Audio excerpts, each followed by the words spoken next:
Shalom! It is Gloria on Homestead Thursdays. Thank you so much for tuning in. I want to say thank you to everyone who tuned in last week, who liked and loved my video and shared it, who commented. Truly, I appreciate you. All right, I'm back to share with you what I've been doing in the kitchen again, and I've been very busy. Let's go ahead and get right to it. All right, the first thing I want to share with you is what I did with my sourdough discard. This week, I made chocolate cupcakes. All right, and I used this unsweetened cocoa powder. And I've used unsweetened cocoa powder in different brands. I think I've used some by Kroger, I've used some by Hershey, and in a bit I'll show you the nutrition label so we can figure out the net carbs. I want to go ahead and talk about the cupcake itself. Both Mario and I tried it. I think that I should have taken it out of the oven just a couple of minutes sooner because the top is a little hard. It's not really bad, but I noticed it. When I did those carrot cake cupcakes, this is by that same author, and I used the coconut buttercream frosting again. After it sits in the fridge, it's not as sweet, so it's okay. As far as the sweetness of the cupcake, it's not that sweet. I think maybe this particular author doesn't have a huge sweet tooth. So if I make these again, I would have to use some more sweetener. I used monk fruit. I think this called for the golden version. So it made it a lower carb cupcake. It turned out 12 cupcakes, and I think they each are 9 point something net carbs. Okay, and I am a chocolate fan, and so although these are good, they did not really do anything for my chocolate craving that I had. They're not like a dense, cakey, or brownie type of cupcake, but they are okay. So I probably will make these again. Let me go ahead and show you the nutrition label so we can see how many net carbs it is. All right, so this is for 1 tablespoon. Look at the total carbs, which is 3 grams, and subtract 2 grams, which is the dietary fiber, and you have 1 net carb left. So for every tablespoon, this is 1 net carb. I can only imagine that if it was sweetened, it would be much more. I'll go ahead and turn those around, and I will provide the recipe in the comments in case you might like to try this yourself. Moving right along. What I made this week was egg roll in a bowl. I made this dish as a vegetarian, and this is my second time making it as a vegan. As a vegetarian, it was okay, but as a vegan, much better because I use fresh ginger, and it really just amps up the taste. All right, this is a very low carb dish. It's practically everything that you would have in the egg roll outside of the egg roll, so you don't have the carbs from the wrapper. So in it there is a veggie grind, there's onions, carrots, ginger, garlic, some seasonings, and then on top I've got some green onion and some sesame seeds. And this is actually how I plate mine, and underneath you can see right there that I've got some cauliflower rice. Okay, and I seasoned it with some plant butter, little pepper and salt, and then also some onion and garlic powder. All right, so this egg roll in a bowl, and I will include that in the comments, the recipe as well. I'm going to move right along. All right, 2 other things that I made. The first one right here is the black bean burger, and in the back, that is chickpea salad. I'm going to talk to you about the black bean burger first. This particular recipe said that it would turn out 7 burgers, but even at this good size, I was able to turn out 10 burgers and then a mini one, which is the one Mario and I tried. Now, this is a protein-packed black bean burger. It's not that many carbs. For one patty, it's less than 10 carbs. but I will say that it has lots of nuts. So the texture is very different.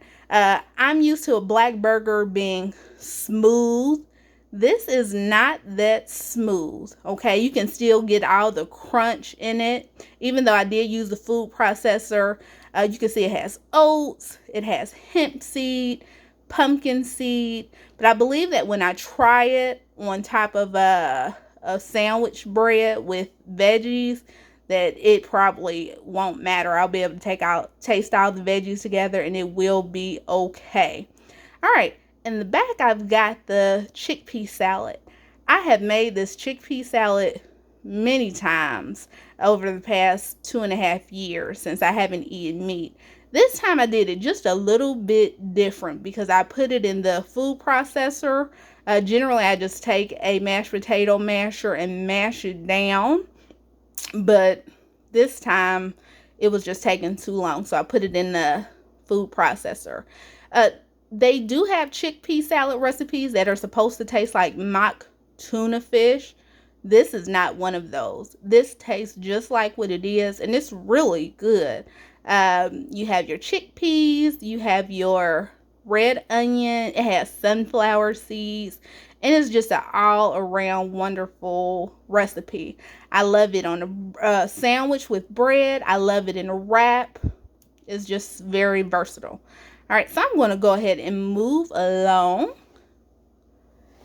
Next, I want to show you all, I'm shaking it up, some juice. Mario calls it kind of like a fruit punch because I use so many different types of fruits. In this, there are strawberries, kiwis, there's an orange. I use some grapes, and I also use some apples. All right. Mario says it tastes really good. And I'll be honest with you, before I put a couple of fruit in at the end, he didn't think it should make the show. But when I added the grapes and I added the apples, he said it was okay to make the cut. Now, before I move on, I had to turn it back on me because I am so excited to share with you all what I did on my next thing. I have been wanting to can for years. Probably maybe 4 years ago, 3 or 4 years ago, I even started to buy the canning materials. And so I did this thing. I made apple butter. I'm going to show you in just a bit. Tastes amazing, just like the apple butter that my mom used to get. We used to have it when I was a kid on toast for breakfast. Tastes the same exact way. The recipe was really simple. Some apples, seasonings, cut it up, take the core out, pop it in the crock pot overnight. That's it. Blend it up, done. You don't even have to take the skin off. And so I'm really excited about it and excited about the fact that I canned it using a water bath method. And let me go ahead and show you. I'm so excited about it. All right, and so here is the apple butter. I'm going to go ahead and just stir it around so that you can see it. It's got that rich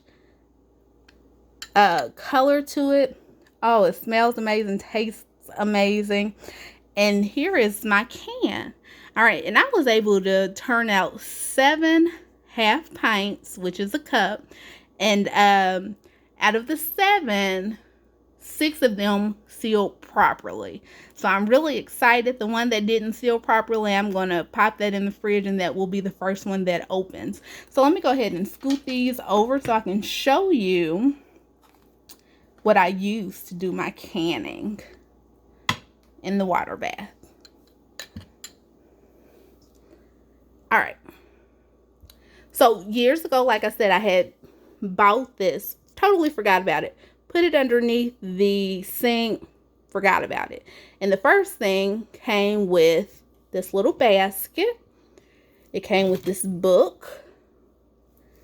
And it also came with 3 jars, okay? 3 16-ounce jars, which I used for something else.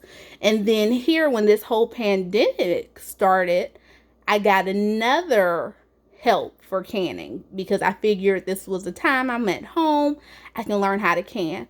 And in that box came these tongs. This is what you pick the jar up with out of the hot water. This funnel is the wide mouth funnel, so it's less of a mess when you're pouring it in the jar. And this little utensil, you stick it inside and move it around so you can get all the air bubbles out. But then also this part helps you measure how much head space you need. Some recipes will call for a 1/4 inch of head space. That means you can't fill it right up to the top. You need to leave a 1/4 inch. And then some will call for 1/2 inch. Some will call for a whole inch. And you use these little stair steps to help you measure, so you'll know when to stop. All right, and I'll show you this. You can see it has the 3 little circles. That way you can put your jar and it won't move. And I'm sorry, I'm just so excited. I use this stock pot as well. I will leave some information in the comments if it's something that you would like to try. It was easy. You just have to follow the recipe as it is. For this particular recipe, I processed it in the boiling water for 15 minutes. Okay, using another apple butter recipe out of this book. And simply amazing. I will be canning apple butter again. I plan on learning how to make salsa and canning that. I want to do some pickling. And so the possibilities are just endless. So again, I'm really excited about that. All right, I'm going to go ahead and move over. Last week, I talked to you all about different milks, and I forgot to mention these types of milks. What do you use when you're doing your baking? Sometimes recipes call for sweetened condensed milk. Well, this brand, Nature's Charm, has sweetened condensed coconut milk. I use this in my banana pudding. It worked just fine. They also have an evaporated coconut milk. I have not used this yet. I plan to use this when I make a vegan bean pie at some point. This same brand, they have coconut whipping cream. You put it in the fridge, pour it, whip it, and it's supposed to come out like whipped cream. I have not tried that as well, but I will. Now, those 3 can all be found at Meijer, although I got these 2 off of the internet, but you can find them all at Meijer. And I had told you that sometimes you can get coconut milk in a can.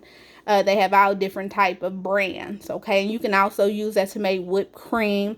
I even use Silk's, their heavy whipping cream alternative to make whipping cream, and it turned out just fine.